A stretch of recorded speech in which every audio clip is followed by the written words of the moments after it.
The $7,000 rule that keeps 99% of people broke. A man who retired at 54 told me one thing. Since that day, I've never made a financial decision the same way. My neighbor James drives a beat-up old Toyota with a dented bumper every single day. When I first saw him, I thought, this guy doesn't look like someone who has life figured out. Cheap watch, old car, plain clothes. But one day, mid-conversation, he showed me that number sitting in his bank account, and I couldn't believe my eyes. I remember thinking, how is this even possible?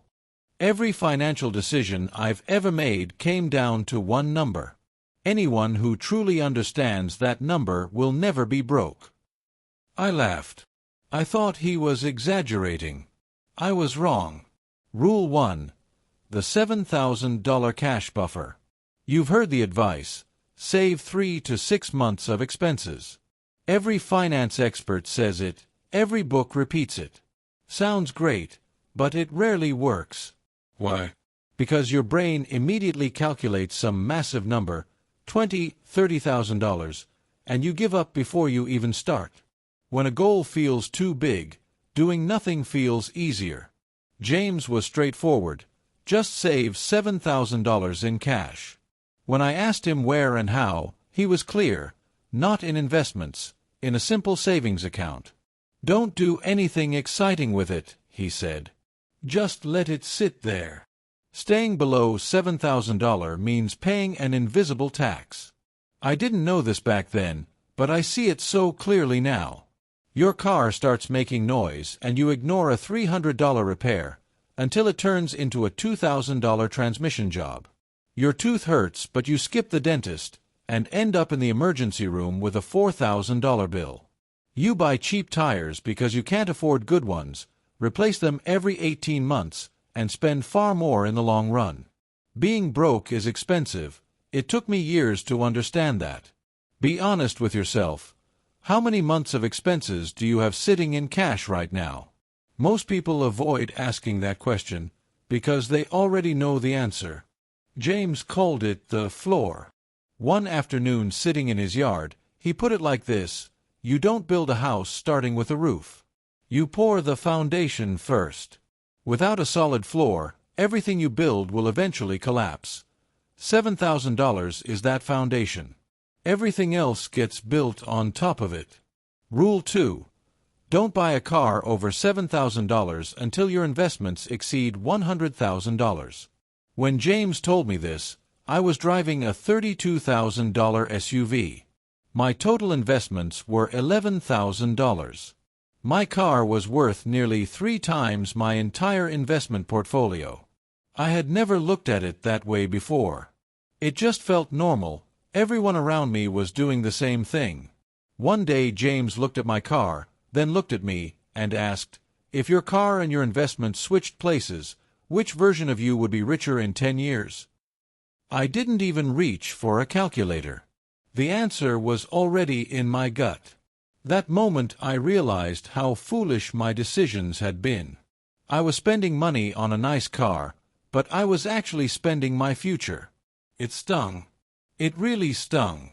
The $23,000 gap between a $7,000 car and a $30,000 car, invested in an index fund, becomes $149,000 in 20 years. The car ends up in the junkyard either way. Both of them. Doesn't matter what you paid, they both end up in the same place. But the money in between, that money can go somewhere very different. 2 months after that conversation, I sold the SUV and bought a Honda Civic for $7,200. My girlfriend thought I was having some kind of crisis, until she saw the numbers. Then she understood. One day James pointed at his car and laughed. This car made me a millionaire. But none of my neighbors would ever believe that. That's when everything clicked. Wealth isn't about showing off, it's about something quietly growing in the background. By the way, I spent years searching for this kind of information. I read book after book, listened to podcast after podcast. I'm here so you don't have to go through all that. Subscribe and you won't miss what's coming next. Rule 3. Invest at least $7,000 per year. That's $580 a month. Sounds like a lot, right? When I first heard it, I thought the same thing. Where am I supposed to find that money? I remember thinking. Then James asked me, "Do you actually know how much you're spending each month?" I didn't.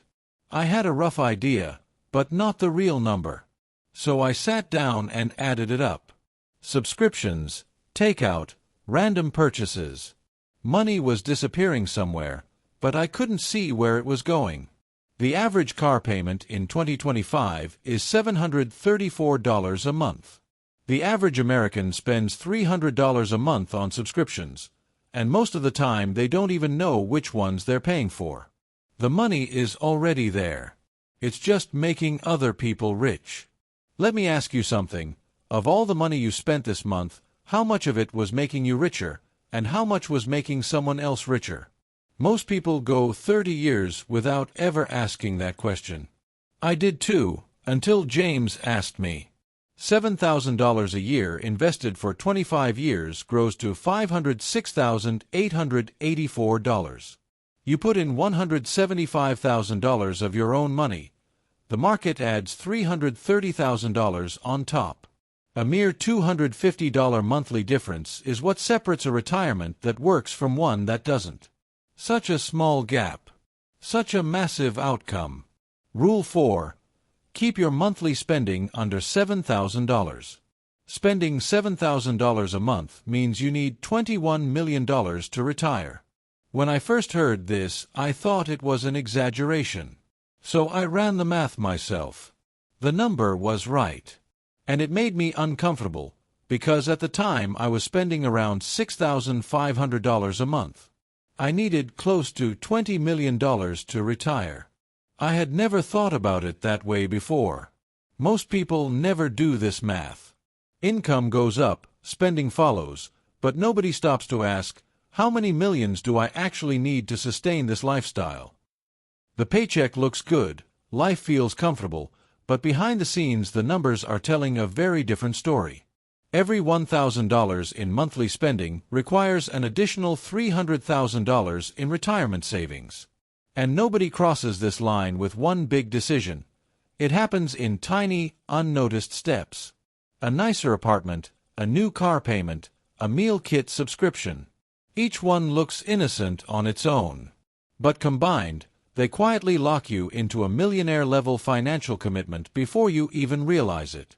You know, when I finally admitted this to myself, when I kept looking at my paycheck thinking I earn good money, but couldn't figure out why my bank account never grew. That feeling, that hollow, stuck feeling, I'll never forget it. Like you're running but standing still. Rule 5.